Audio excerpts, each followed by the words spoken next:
after a private meeting with billionaire investor Warren Buffett in Omaha, Nebraska. Former President Barack Obama arrived in California's Silicon Valley on Sunday for meetings with tech leaders. There were no public comments made by either Obama or the leaders he met with, as at least one news account dubbed the meetings part of the shadow presidency. Even prior to the end of Obama's presidency, there were expectations that Obama would be a frequent visitor to the region. I would be surprised if he did not spend a significant amount of his post-presidency time and effort connecting the resources and ideas and capabilities that he has learned about in Silicon Valley with the kinds of causes that he will choose, said Reid Hoffman, executive chairman and co-founder of LinkedIn. However, since the inauguration of President Donald Trump, Obama is reported to be at the center of the effort to oppose Trump's presidency. Conservative talk show host Rush Limbaugh has accused Obama and the Democratic Party of attempting to sabotage the Trump presidency and do everything they can to either render it meaningless and ineffective or to get him impeached or force him to resign. Rep. Mike Kelly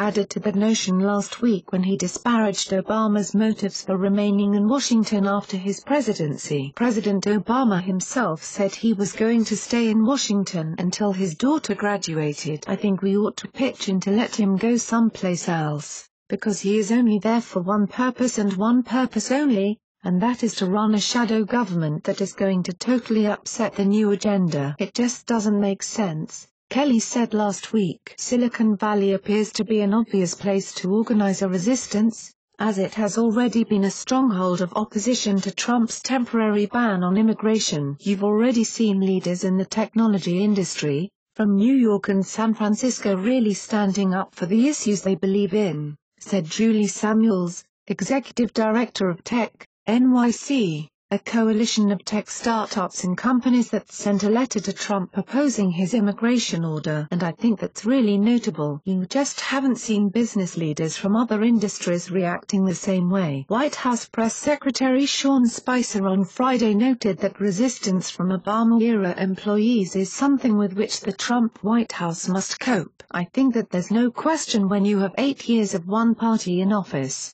that there are people who stay in government who were affiliated with and continue to espouse the agenda of the previous administration, Spicer said. He continued, I don't think it should come as any surprise that there are people that burrowed into government during 8 years of the last administration and may have believed in that agenda and want to continue to seek it. What do you think? Scroll down to comment below.